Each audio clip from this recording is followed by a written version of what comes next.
Hello दोस्तों, KK7 news के जरा बच के कार्यक्रम में आपका स्वागत है। प्रतिदिन हम जरा बच के कार्यक्रम में नए खबरों की पड़ताल करके आपके सामने लाकर जनता की आवाज़ बनते जा रहे हैं। लोग इस कार्यक्रम को खूब पसंद कर रहे हैं। आज हम चर्चा करेंगे टांडा कलवारी पुल पर। टांडा कलवारी पुल इन दिनों चर्चा का विषय बना हुआ है। यह पुल पूर्वांचल का द्वार है। यह पूर्वांचल के आधा दर्जन से ज़्यादा जिलों को जोड़ता है और साथ ही पड़ोसी देश नेपाल भी इसी पुल से होकर जाते हैं। यह पुल निर्माण के समय से ही चर्चा का विषय बना हुआ था। वर्तमान में इस पुल की हालत बदतर हो गई है। इस पुल से गुजरने पर इतने धक्के और झटके लगेंगे कि पूछिए मत। जिम्मेदारों के आंख पर पूरी तरह पट्टी बंध गई है। शायद इन जिम्मेदारों को किसी न किसी हादसे का इंतजार हो रहा है कि जब हादसे होंगे तभी ये बनाया जाएगा। यह पुल जगह जगह टूट चुकी है। जब लोग इस पुल से गुजरते हैं तो डग डग डग डग की आवाज़ होती है। पूर्वांचल के आधा दर्जन से ज़्यादा जिलों को जोड़ने वाला टांडा कलवारी पुल पर की सड़क की हालत बस से बदतर हो गई है। सड़क जगह जगह टूट गई है और नीचे की सरिया, जो सरिया जिसको छड़ बोलते हैं लोकल भाषा में, वो छड़ दिखाई पड़ने लगी है। भारी वाहनों के दबाव से पुल की हालत खराब होती जा रही है। समय रहते यदि मरम्मत नहीं कराई गई तो कभी भी बड़ा हादसा इस पुल पर हो सकता है। जानकारी के बावजूद जिम्मेदार विभाग के लोग धृतराष्ट्र बने हुए हैं। टांडा के महरीपुर गांव में रायपुर एक स्थान है।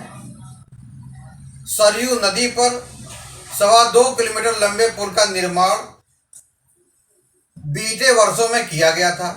यह पुल अंबेडकर नगर और बस्ती 2 जिलों को जोड़ता है।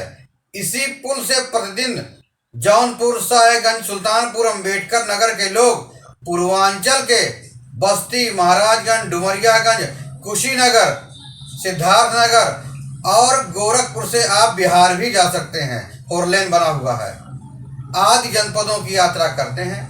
प्रतिदिन सैकड़ों वाहनों का आवागमन इसी टांडा कलवारी पुल के माध्यम से होता है। इसी पुल में 1.5 साल पहले दरारें पड़ गई थी तो खूब हल्ला मचने पर इसकी मरम्मत कराई गई थी। वर्तमान में इस पुल पर से यदि 4 पहिया वाहन से लोग गुजरेंगे तो पूरे पुल पर 4 पहिया वाहन में बैठे लोग हिचकोले लेते हुए जाएंगे, धक्का खाते हुए जाएंगे। 2 पहिया वाहन से जाने पर और बुरी हालत हो जाती है। 2.25 किलोमीटर से ज़्यादा लंबाई वाले इस पुल पर जगह जगह गड्ढे बन चुके हैं। लोग पुल पर से गुजरते समय बहुत ही सावधानी बरत रहे हैं।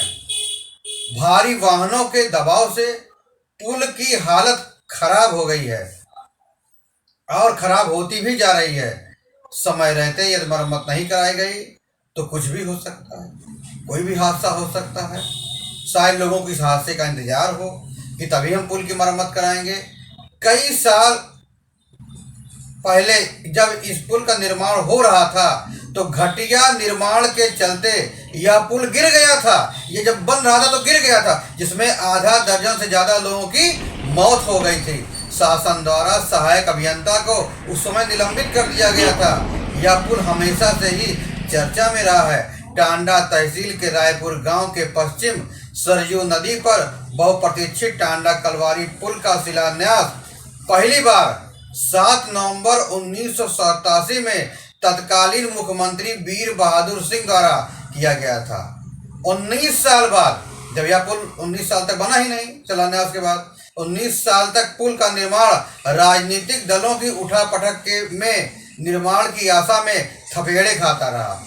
लोग आशा में थे कि अब बनेगा, अब बनेगा, अब बनेगा, तो 19 साल गुजर गए। इसी बीच समाजवादी पार्टी की सरकार बनी। लोक निर्माण मंत्री शिवपाल सिंह यादव द्वारा 7 जून 2006 को पुनः इसी पुल का शिलान्यास कर दिया गया।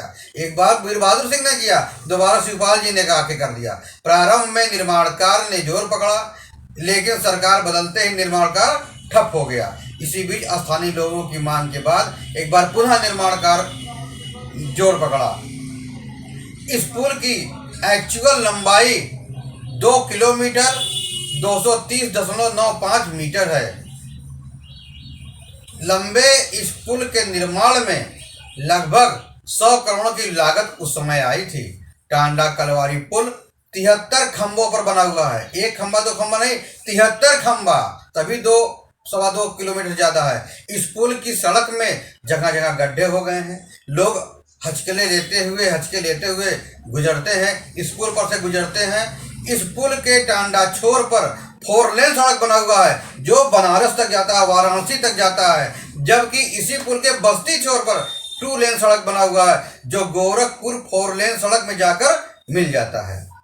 पुल के दोनों तरफ सड़क तो अच्छी बनी हुई है, लेकिन जैसे ही लोग इस पुल पर से गुजरते हैं तो लोग हचके खाने लगते हैं, हिचकोले लेने लगते हैं, धक्के खाने लगते हैं। भारी लोडेड वाहनों के दबाव में इस पुल की सड़क बैठ गई है।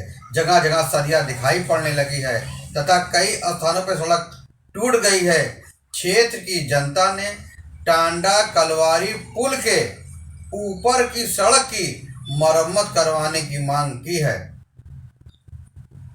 हम आपको यह बताना चाहते हैं कि यह पुल कितना महत्वपूर्ण है। अगर यह पुल आज गिर गया तो जो उद्योग धंधे चल रहे हैं, जो लोगों की बिजनेस अब पूर्वांचल में फैला हुआ है, वो एकाएक बंद हो जाएगा। या तो फिर आप संत कबीर नगर से होके आइए, या तो फिर आप कमरिया घाट की तरफ से होके आइए।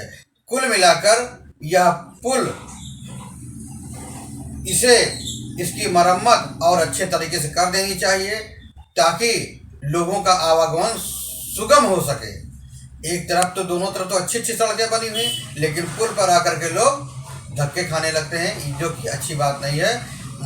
हमारा न्यूज़ चैनल भी जिम्मेदार लोगों से यह मांग करता है कि इस पुल की सड़क के ऊपर मरम्मत जरूर कराएं। आपको यह जानकारी कैसी लगी? कृपया कमेंट बॉक्स में कमेंट देना ना भूलें।